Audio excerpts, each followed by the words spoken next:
Before I went to college, I wouldn't really read short stories, only if they were assigned to me. But then somewhere along the way, I really got into them. It was part of what I studied in college, writing. And so naturally, when you're in college writing workshops, you can't write a longer story and you're forced to follow the Iowa Writers Workshop model.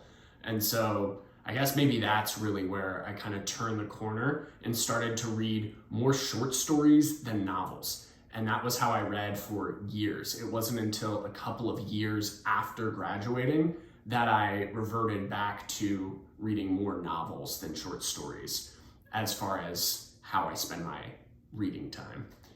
And so over the years, I have really started to gravitate back towards the same few collections. And these are three that, without fail, every year since I first read them, I've returned to.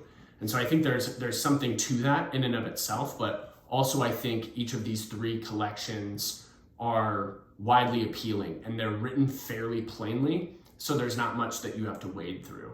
Something that you'll run into often when you're reading masters of the short story is that they're so good that the amount of work that's being done by each individual sentence is a little grating.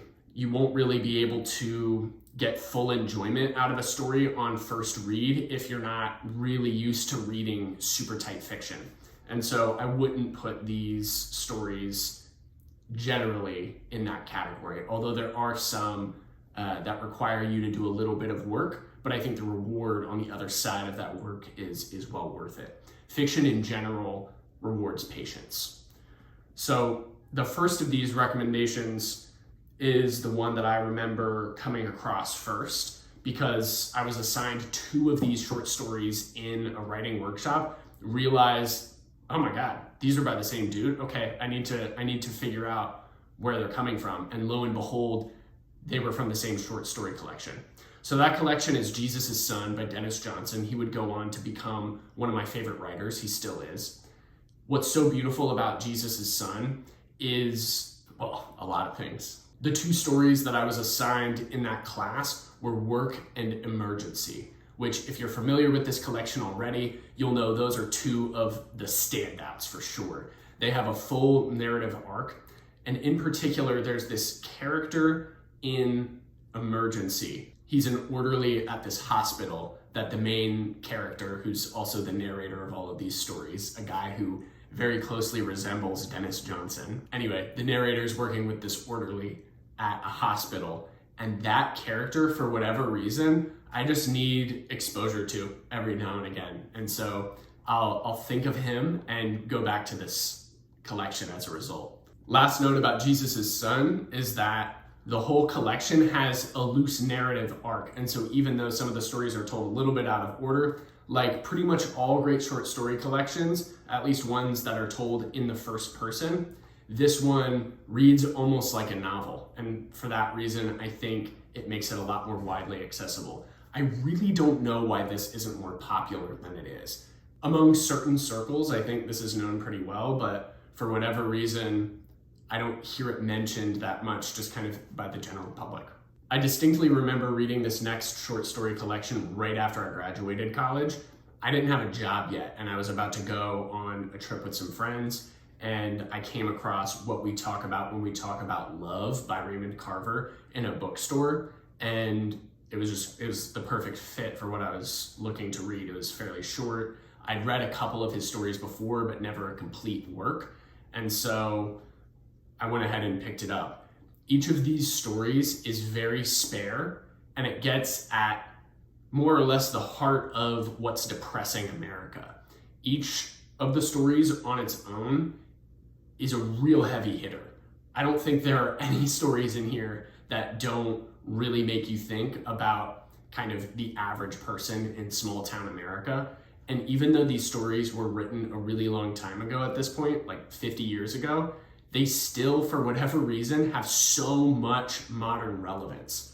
Another collection by Carver that people reference a lot is Where I'm Calling From, but I prefer this one because it's pretty tight and it kind of stays in line more with Carver's writing style, which is very spare. So this one I would put right up there with Jesus' Son, although this one is objectively a little bit more depressing than Jesus' Son is. Jesus' Son ends on a bit of a more hopeful note, even though the main character throughout is struggling with sadness and drug dependency. The last of the three I'll get to in just a second, but first I want to talk about how I discovered it. I think this is a really good way to discover really good short story writers. I picked up this anthology from a bookstore, and in it there are short stories by quite a few modern masters of the short story. And so somewhere in here was the story Home by George Saunders, which is in this third collection.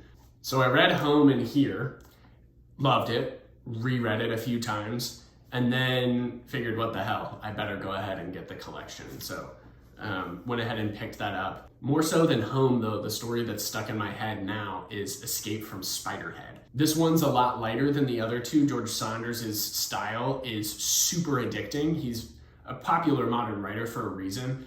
I think at this point, probably Lincoln in the Bardo is his most well-known work because he finally wrote a novel, and lo and behold, since novels are generally more accessible to more people, that one kind of blew up and made him even more of a household name. But he first became well known for short stories, and I've read most of his collections. This one is by far my favorite, not to say that the others aren't decent as well. So in addition to Home, Escape from Spiderhead is another one that I'll call out in this collection.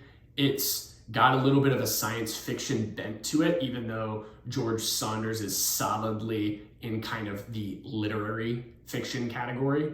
He has a real knack for cracking you up, hitting you right when you're weakest with kind of an empathetic sucker punch, and then really making you feel sad for the characters that you've been so entertained by throughout the story. And my favorite part about him is that he almost always has a great deal of hope throughout a story, even if the characters within have really bleak challenges that they're struggling with. So those are the three short story collections that I revisit most often. I read at least a couple of these stories out of each every year, and Jesus' Son I've read all the way through probably every 8 months since I first picked it up. It's that good. But yeah, that's the three. Jesus' Son by Dennis Johnson, What We Talk About When We Talk About Love by Raymond Carver, and 10th of December by George Saunders. If you got something out of this, I'd appreciate it if you leave the video a like, and go ahead and subscribe if you're in the market for more recommendations like this. This is really just the tip of the iceberg with short fiction, and short fiction is probably the subject that I'm most knowledgeable about, so I will definitely be providing more recommendations on that front soon.